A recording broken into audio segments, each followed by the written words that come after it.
Immediate past Director General of Police Criminal Investigations Department, COP Bright Odro, says he is considering legal action against Asin Central Member of Parliament Kennedy Agyapong after the legislator accused him of protecting land guards.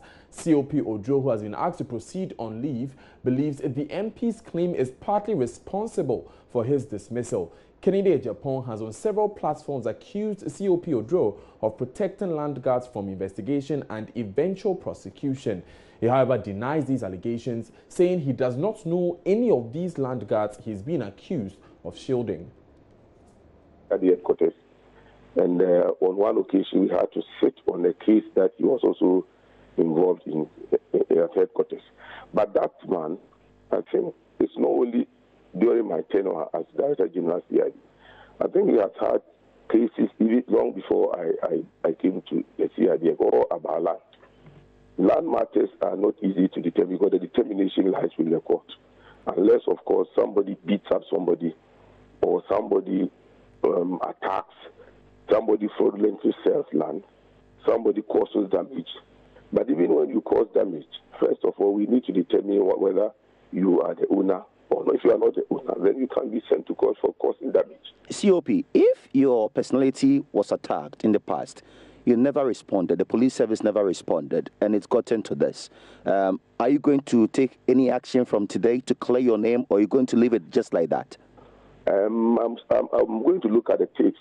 I mean, the tapes that have already been in circulation. Of course, he has said so many things, and I have not even had the opportunity to examine some of the tapes. Is it not too late going back to listen to all these tapes? It is not too late, my brother, because if I determine that I have not been fairly treated or I have been a subject of ridicule, insult, lambasting, and so on, I can take any action. But as I said, I'm going to look at them, and then from there I will decide what to do next. How do you feel? Now I am no more, even though I am on leave, I am not in active service anymore. And so I can decide to look at them and then seek advice and then move on from there.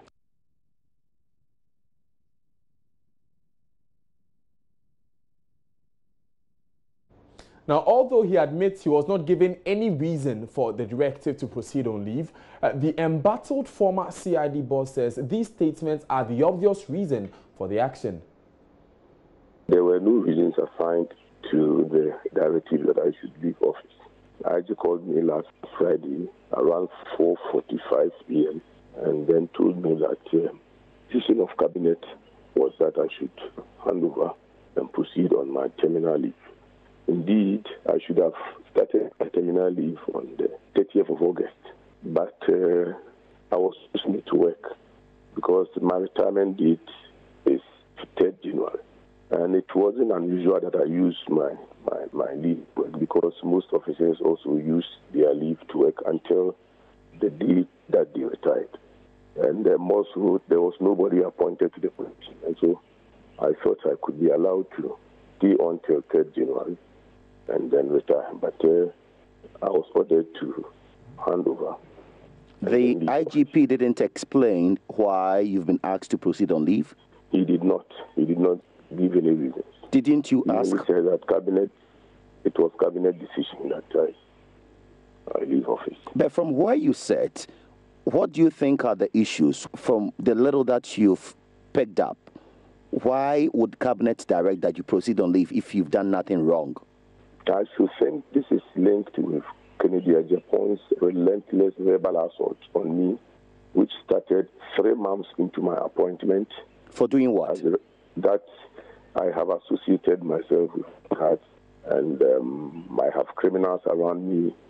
If you had listened to Kennedy, I mean, there are so many things that one would have wanted to ask him. How would somebody who had stayed in the service for 29 years encourage Langas to visit Behem or to beat people?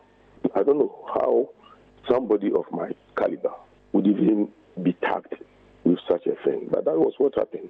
And he continuously insulted, lambasted, ridiculed, did all sorts of things. And for me, I thought that being there, he did not like it. Maybe he wanted somebody also to be there. But we never heard you complain nor defend yourself. Because I was in the service as Director General CID, and it should have been the police that should have responded to the tantrums.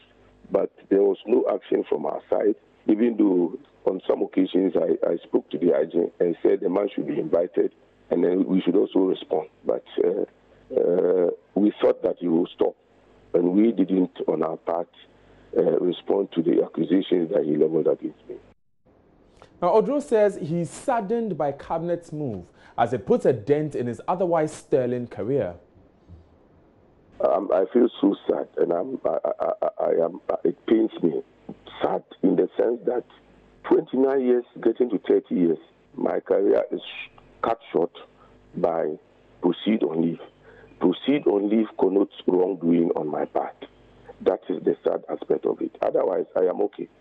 If I had been allowed to stay on to January, or if I had been called to respond to the accusations, probably that I would have been a little bit better. But nobody called me, proceed on leave, a Director General CID, Commissioner of Police, and then he's called and they tell him proceed on leave. It doesn't appear to be fair. I don't seem to understand, and I think I have not been treated fairly, considering what I did in the police service, considering my reputation. 29 years, remarkable, I would say remarkable career, to end on a note like this. I think it's not good enough. How is your family taking this? Everybody is sad. Everybody is shocked. And some of them were weeping, especially my children out there.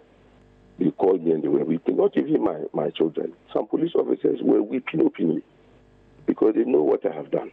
Now, the one to succeed you, how would you describe her?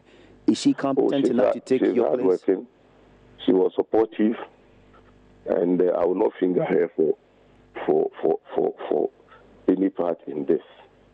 But of course, I have been a detective, and I've also listened to many people, and I know who are behind this. But who are the people behind this? I will not mention the Kennedy Agyapong. Definitely is one of them, because that's for him. He was on radio and TV all the time.